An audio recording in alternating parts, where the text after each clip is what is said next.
एक चालाक पंडित की कहानी।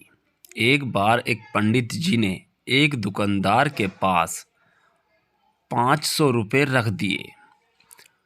उन्होंने सोचा कि जब मेरी बेटी की शादी होगी तो मैं ये पैसे ले लूँगा। कुछ सालों बाद जब बेटी सयानी हुई तो पंडित जी उस दुकानदार के पास गए, लेकिन दुकानदार ने नकार दिया और बोला, आपने कब मुझे पैसे दिए? बताइए, क्या मैंने कुछ लिख कर दिया है?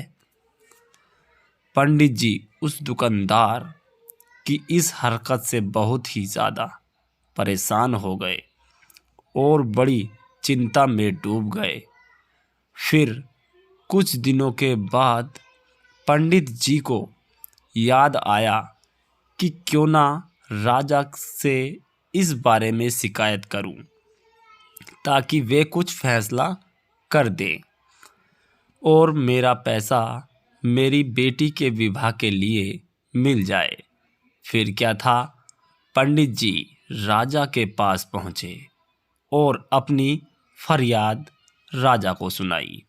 राजा ने कहा, कल हमारी सवारी निकलेगी और तुम उस दुकानदार की दुकान के पास ही खड़े रहना। दूसरे दिन राजा की सवारी निकली। सभी लोगों ने फूल मालाएं पहनाई और किसी ने आरती उतारी। पंडित जी ने उसी दुकान के पास खड़े थे। जैसे ही राजा ने पंडित जी को देखा तो उसने उन्हें प्रणाम किया और कहा, गुरुजी, आप यहाँ कैसे?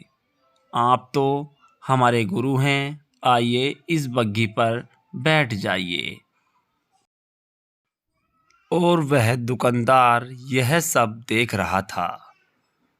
उसने भी आरती उतारी और राजा की सवारी आगे बढ़ गई।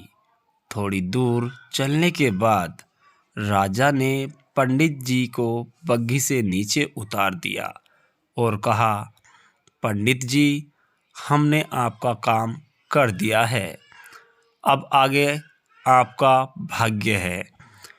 उधार वो दुकानदार यह सब देख रहा था और हैरान था कि पंडित जी तो राजा के बहुत अच्छी साठगांठ है, कहीं वे मेरा कबाड़ा ही ना कर दे। दुकानदार ने तत्काल अपने मुनीम को पंडित जी को ढूंढने कर लेने को कहा। पंडित जी एक पेड़ के नीचे बैठकर कुछ विचार विमर्श कर रहे थे। मुनीम जी बड़े ही आदर के साथ उन्हें अपने साथ ले आए।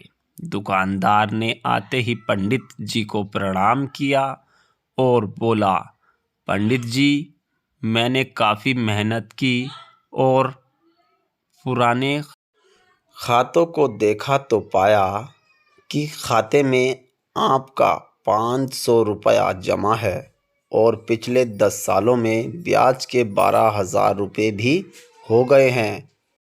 पंडित जी, आपकी बेटी भी तो मेरी बेटी जैसी ही है, अतः 1,000 रुपये आप मेरी तरफ से ले जाइए और उसे बेटी की शादी में लगा दीजिए। इसी प्रकार उस दुकानदार ने पंडित जी को 13,500 रुपये देकर बड़े ही प्रेम के साथ विदा किया। तो दोस्तों, आपकी क्या राय है इस कहानी के बारे में? प्लीज़ कमेंट करके ज़रूर बताएं और भी ऐसी कहानी सुनने के लिए हमारे YouTube चैनल को अभी सब्सक्राइब कीजिए।